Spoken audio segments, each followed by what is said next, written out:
Hello. Today, ew. Hi, so today I'm going to be talking about Timothée Chalamet. Basically, over the past like 4-ish years, I have been slowly getting through Timothée Chalamet's entire filmography.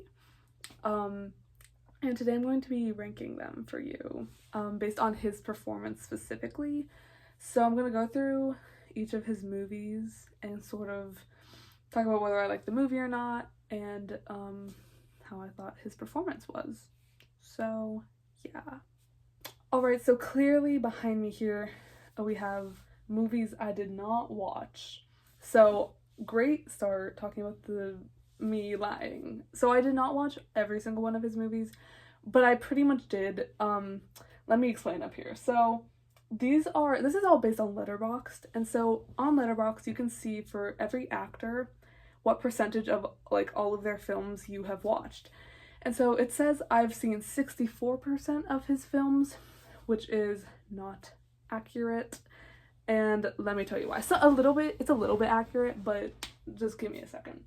So up here we have these three movies, which are documentaries about films that he's done. So there's one for Call Me by Your Name, there's one for Wonka, and there's one for Dune. So I haven't seen those. I don't even know what those are, but they're listed as movies, but they're not like, they're all just about the movies that he's actually been acting in. Then up here we have two movies that aren't out yet but are listed on Letterboxd. I'm actually also missing one because on Letterboxd it has Dune, whatever this one is, it's hypothetically the third one, and then A Complete Unknown, which is the Bob Dylan movie that he's currently filming, and then there's like one that's listed as Dune Part 3, and so obviously have not seen any of those because they're not out yet. Then down here we have also sort of like documentary films, but they're not about him. He just appears in them. Like I don't even know what this one is down here, but he appears in it's this one. It says archival footage is like what he's listed as. I don't even know like what archival footage they're using of Timothée Chalamet. Then there's that one which he appeared in as just like himself, just talking. And then same for the Charlotte Rampling one. Just, he wasn't acting, so there's no performance to be judged. And then down here, these are legit movies that could be considered ones that I've like skipped from his filmography. These two, he appears as the young version of characters, which I don't consider to be like a real role. It's just him, like he's like, if he's not in the trailer and he's like so far down in the list of actors, it's like there's not that much of a performance to judge. Intergalactic, I'm not really sure how big of a role he has in this movie, but it's an animated movie and he did voice acting in it, so I just wasn't really feeling like I wanted to watch that. And then Men, Women, and Children is the main one that I'm like, this is a legit one that I didn't watch, but like it's pretty much like a legit one of his movies. But he's in the trailer for literally 1 second, and I'm pretty sure he only has one real scene in it. Yeah, but I just didn't want to watch it, and it's like not that significant. So yeah, so those are the movies I did not watch. Okay, so the first movie I have ranked here, this is number 24 in the list, I believe. It's The Art of Style. I don't know. It's basically this like 10-minute like short film thing about fashion, and he does the voiceover for it. So again, this is honestly one that I did not need to watch, but I watched it just because, it was only 10 minutes long, and I thought it would be fun. So I watched it, and it was just him doing the voiceover, so not that significant, so it's last. Okay, ranked number 23 is his role in Hostiles. He played Philippe Desjardins. He's like a French guy. He has basically no role in this movie. The scene you see pictured here is literally like his only scene. And the movie itself is just not great. It's giving a bit of racism. It's not. I don't love it. I don't like it even.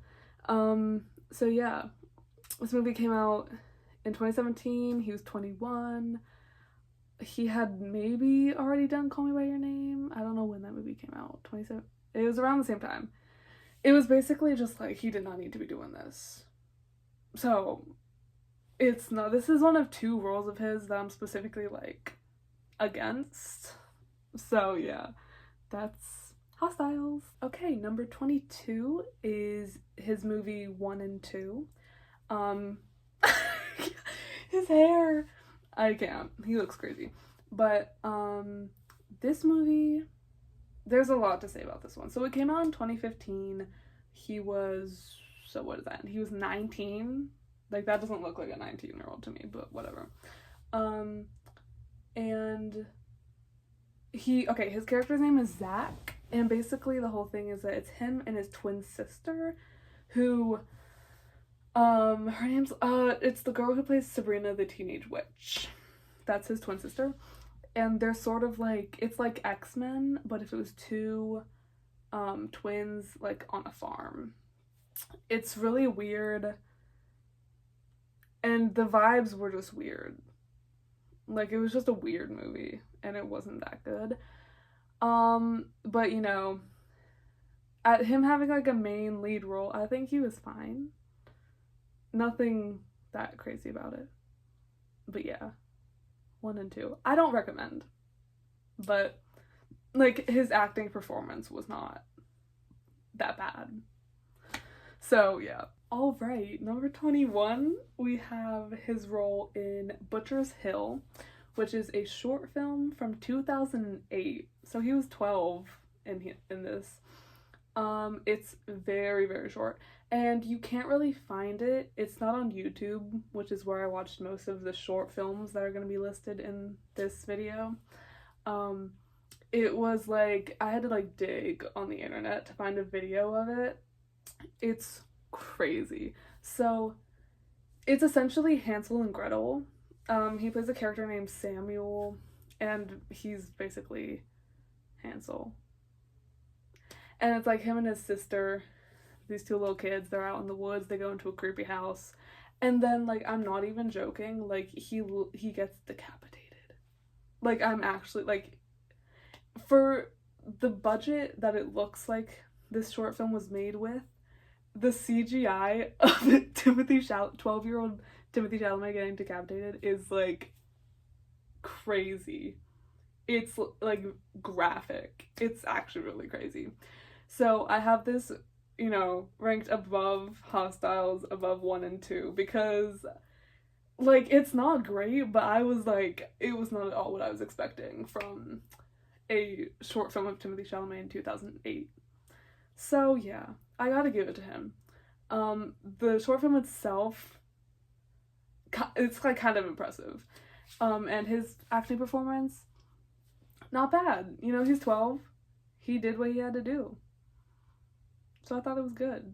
Alright, the next movie is called Clown. It's actually another short film from 2008 also. So he was also 12 in this one.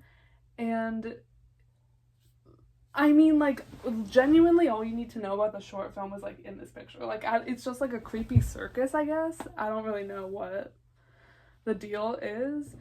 This one's on YouTube, though. I found this one on YouTube. And his character's name is Clown Boy. I don't even know. It's so short. It's 6 minutes long. And it's just sort of like a little spooky circus vibe. Yeah. Like, I just put this above Butcher's Hill because I feel like he was kind of brilliant in his performance. Like, he's giving emotion, and so I gotta give it to him. Yeah. It was really a toss-up between this and Butcher's Hill, but yeah. Love Clown. The next film is called Spinners. It's from 2014, so he was 18 when he made this. It's another short film, and Like, genuinely, if I tried to explain the plot, it would not make sense. It's called Spinners because he's a sign spinner. That's like his whole vibe. It's like him and his friend. They're spinning signs, and then there's this other girl, and then like a whole thing happens. It's slightly longer than Clown. It's like 15 minutes long, maybe. But yeah, I think this one's on YouTube too. It's not great by any means, but I think his performance in this one is definitely better than obviously when he was 12. And I feel like he was giving something at least. So this is here purely based on his performance and not the quality of the short film itself, because I kind of like think Butcher's Hill would beat this out for quality. Cause yo, the CGI in Butcher's Hill is like honestly impressive.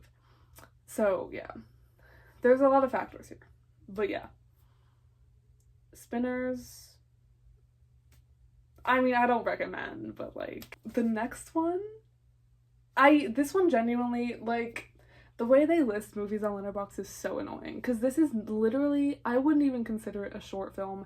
It's literally 1 minute long. He has no words. It's simply just him like doing things.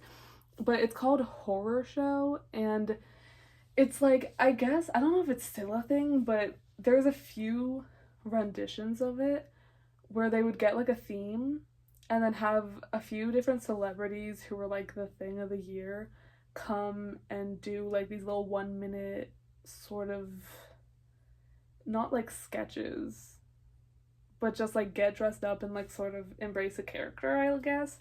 So his character is the cannibal. And this came out in 2017, so I assume it was sort of sparked by the Call Me By Your Name situation. And yeah, he has no lines, but, you know, it's good quality. He's fully just, like, acting as a character for a minute, and so, like, I put it here. I don't know, might be a little generous. But yeah, that's Horror Show. Number 17 is his role in the Aderall Diaries, which is a movie. Yeah, I thought it was a show for a second. I'm pretty sure it's a movie. Yeah. So that's him. The wig is crazy. This came out in 2015, so he would have been 19. And he plays the young Steven. And like this Steven we see in the show is played by Theo James. So like, I don't know where they got that connection, but I guess so. And he sort of like, this is one of his first like actual like, okay, kind of impressive roles. Like, he embraced the character, he fully like was in it, he had lines. He wasn't in it for that long, but he was in it.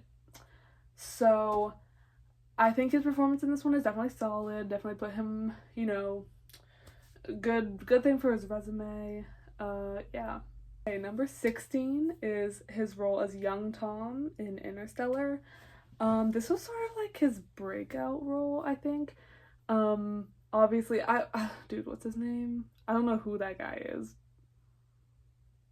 I don't even want to guess because it's gonna be embarrassing. Christian Bale's coming to my head, but Matt Damon, maybe? I guess I could look, couldn't I?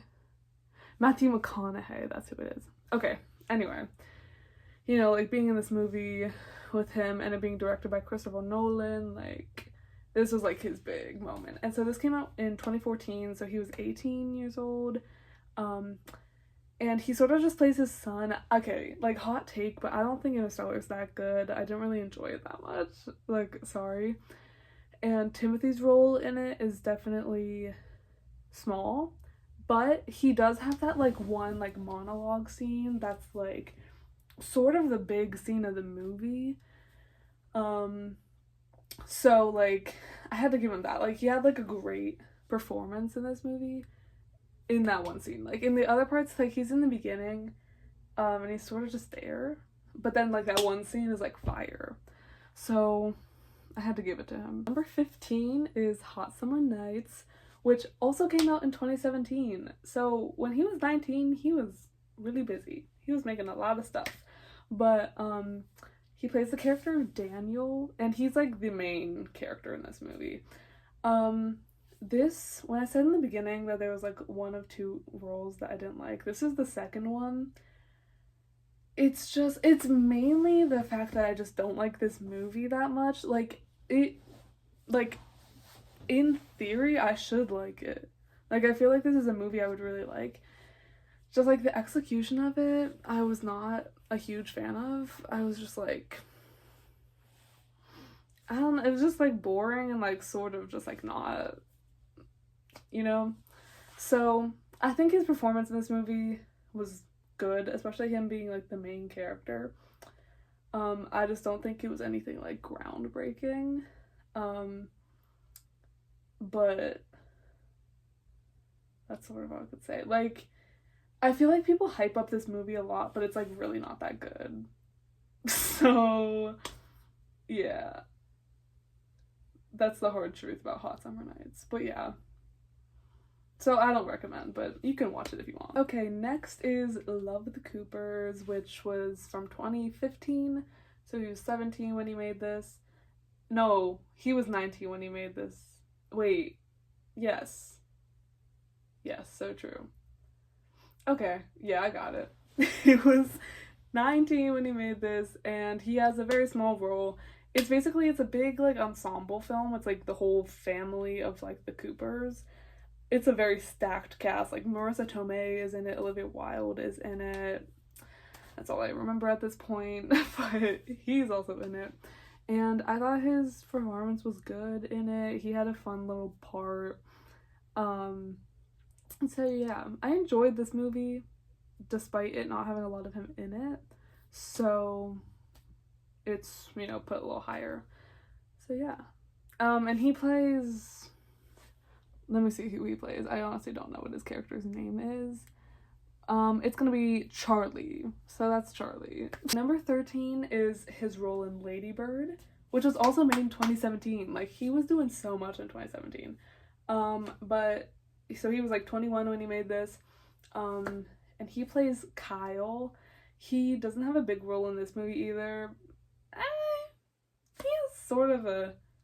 He has a significant role, but he just doesn't have that much screen time. But his performance is like actually like, he's supposed to be like this, like, he's like this cool like skater bro, and he nails that. So I gotta give it to him. But yeah, his performance is literally like crazy. Like, it's like scary because he's like anyway. But yeah, as a like the resident Ladybird anti, I think his performance in this movie was good. So gotta give it to him. Number 12, I think, is his role in The King. So he plays Hal, which like I think he like becomes Henry the something. I don't know. Like, don't ask me. This movie, I honestly have so little to say about. It was just like one of those like period piece movies about war and kings and whatnot. Like, not my favorite, but his performance was like very like, stoic, kingly, regal, that sort of vibe. And he was 23. This came out in 2019. So, he did a good job. It just wasn't like, it didn't personally hit me, but his, he had a like resounding performance, you know what I'm saying? And look at that haircut. No. Number 11, we have his role in Miss Stevens. He played Billy, and this came out in 2016, so he was 20 when this came out. And this is sort of when we get into like the good roles. I low-key loved this movie. Like, this is not one that he's known for, really. It's sort of a smaller movie. And like, you gotta like give it its time, because it is a little strange, because it starts and he's like low-key like in love with his teacher, but like he like gets over it. So it is, like, the middle, there's a period in the middle where it's a little weird and you're like, what are we doing? Then he gets over it in the end. Basically, this movie is sort of about this teacher, Miss Stevens, who takes 3 of her students. Okay, so, like, obviously one of them's Timothy, and then the other one, is she in this picture?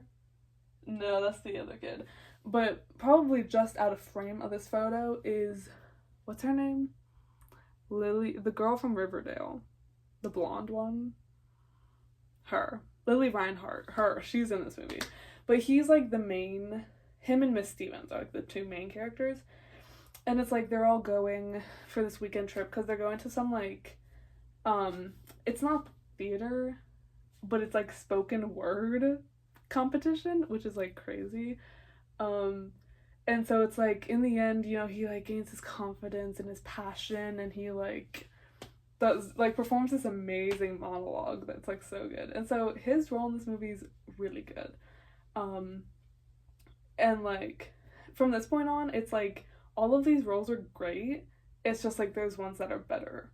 You know, he just, like, outdoes himself. So, yeah, that's Miss Stevens. Watch it. I definitely recommend. I love it. What are you doing? Je remplace Tip Top par François-Marie Charvet. They can live together. Tip Top with Charvet. Tip Top est une marchandise représentée par une maison de disques qui appartient à un conglomérat lui-même contrôlé par une banque, financé par une bureaucratie qui soutient la domination de pantins d'un gouvernement fantoche. Pour chaque note qu'il chante, un paysan doit mourir en Afrique de l'Ouest. Okay, now we're in our top 10 Timothée Chalamet movies. Okay, we obviously have The French Dispatch. So he played Zeffirelli in this movie. Okay, here's, like, the 2 sides of this. I personally didn't love the movie. I mean, obviously it's Wes Anderson, so it's a little weird. It's, like, his movies aren't necessarily meant to be, like, entertaining. They're more of just, like, you just watch them and you're like, how did they do that? That's sort of more the vibe. It's meant to more just, like, impress you than entertain you. So that's what's sort of keeping it down at number 10. But his performance is great. He really goes all out, gets the whole, like, theater kid into the Wes Anderson of it all. Like, it's really, can't really explain it. You just gotta watch the movie. But yeah, it's just really cute. It's, like, in France. It's, like, it's Wes Anderson. So, yeah. He ate this one up. And I don't know if I already said this, but this came out in 2021. So he was 25 when he did this one. I guess I'll go through life just catching colds and missing trains. Everything happens to me. Number 9, we have Rainy Day in New York. He played Gatsby, which, okay, the whole thing with his character is he's just, like, very pretentious, and so, like, of course his name's Gatsby, but it's a really cute movie. It's directed by that weirdo guy, so that sort of, like, puts a stain on it. What I will say is Elle Fanning is also in this movie, who I adore Elle Fanning. So, like, when I found out that they were in this movie together, I was like, immediate watch. And so I'm also so excited for the new Bob Dylan movie because they're also both in that one. So I'm excited to be able to, you know, like, watch a movie with the 2 of them and that isn't by a weirdo. And so Rainy Day in New York, I like it. It's a bit of a slice of life film. It is sort of boring. It's just, like, it's literally a rainy day in New York. Selena Gomez is also in it, side note, but yeah. He's very good at playing this, like, pretentious, like, annoying man role, so gotta give it to him. But yeah, this came out in 2019, so he was also 23 when this one came out. Yeah. Oh, I fucking love fingerling potatoes. Nice to meet you. I'm Yule. Yule. I'm a Fire Puma 142 on Twitch. You game? Dr. Minnie, can I be vulnerable in your car? Yeah, go ahead. So, next movie, I love this one. So this is number 8, and it's Don't Look Up, obviously. So okay, when did this come out? 2021. So he was 25 when this movie came out. And he plays Yule, and literally, like, so funny. He's just, like, not in a lot of the movie. He has probably like 15 minutes of like total screen time, maybe a little more.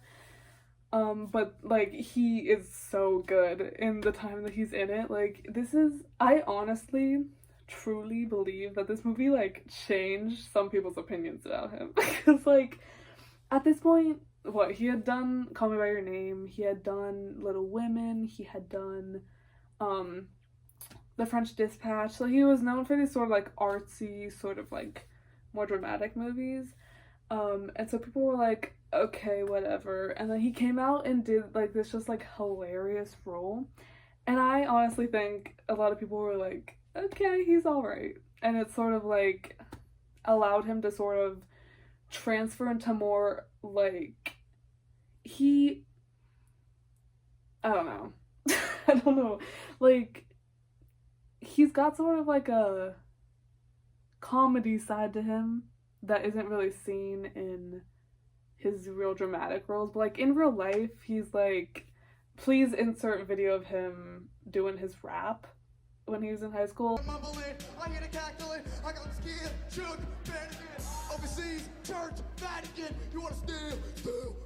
Like that's him, you know? So like I think this just really showed another side to his acting, and so people ate it up, and I did too. So yeah, I love this role. Well, looks like it right now, is it? Oh, man. I'll see that it don't. I'll see you in an hour. Yeah, you will. Okay, next is Bones and All at number 7. He plays Lee in this movie, and he was 26 when this movie came out in 2022. This was like a whole era of Timothy. Like, he loved this movie, and he was like, his whole Instagram was like Bones and All. Like, he deleted all his posts. His profile picture was him with his like red hair, and it was just so good. And it's directed by Luca Guadagnino, is that how you say it? I don't know. Who I believe is also who directed Call Me by Your Name. So Timothy like loves Luca Guadagnino, and so he was just in it for this movie. And okay, you need to go into this movie with an open mind, because first of all, it's about cannibals. It's like him and Taylor Russell, who plays, let's see, Marin, and they basically are both cannibals, and they go on this road trip, and it's like a whole thing, but it's like satire, but like it's meant to be like goofy, you know what I mean? It's just really good, and I definitely recommend this movie. I loved it. When I watched it, I did pirate it, and it was like just a few days after it had come out in theaters, and so it was very low quality, so I probably would like to watch it again in better quality. But yeah, you take what you can get. But this was such a good role for him. He was sort of more chill, and like, I don't know. It was sort of like how Don't Look Up was, just more like real. I don't know. I loved it. Give me the water.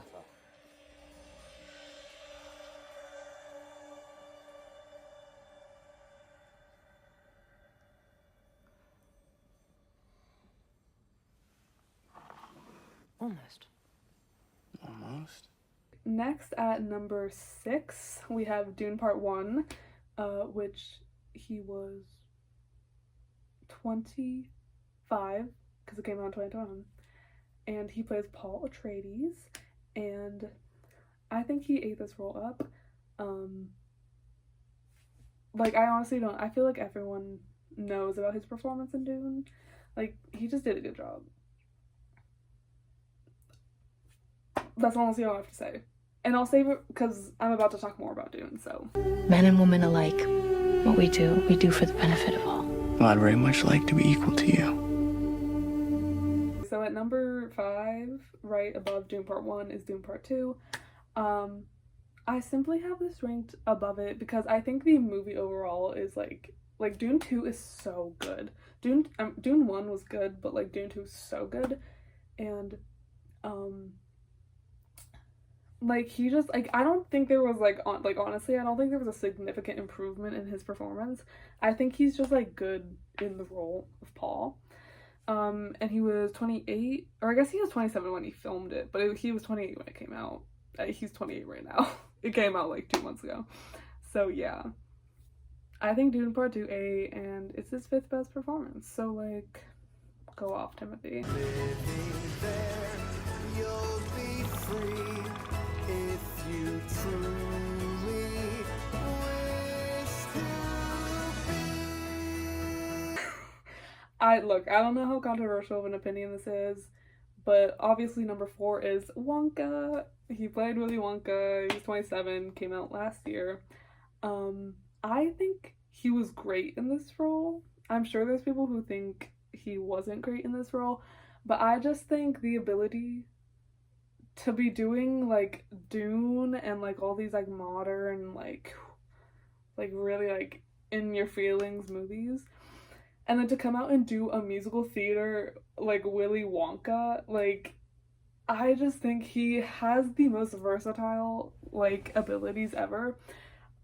Also, his singing is great. Like don't put this on the record, but sometimes I do be listening to the Wonka recording like soundtrack like unironically, and that's just how it is sometimes. Like I think he was so good in this movie, and it genuinely like I had a great time watching it. I think he came through with the wonder and the amazement and all that. Like he killed it. So, and like it was such a daunting role. So like he killed it. I think you'll find someone and love them, and you will live and die for them because that's your way, and you will. And I'll watch. That's where Fred Vaughn comes in, I suppose. Don't make fun. I said his name.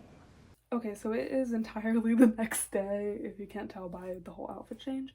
But I'm here for my top 3.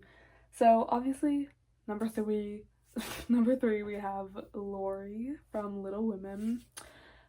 He killed this role. Like it's honestly so revolutionary, life-changing. Like this is such a good role. He killed it. He brought such a fun side of Laurie and his whole, I mean, you know, the scene that's like in this picture, huge, and also the scene with Amy, when, I don't know, you know what I'm talking about though. But yeah, he killed this role. This came out in 2019, so he's 23, and like literally he's just so good in this movie.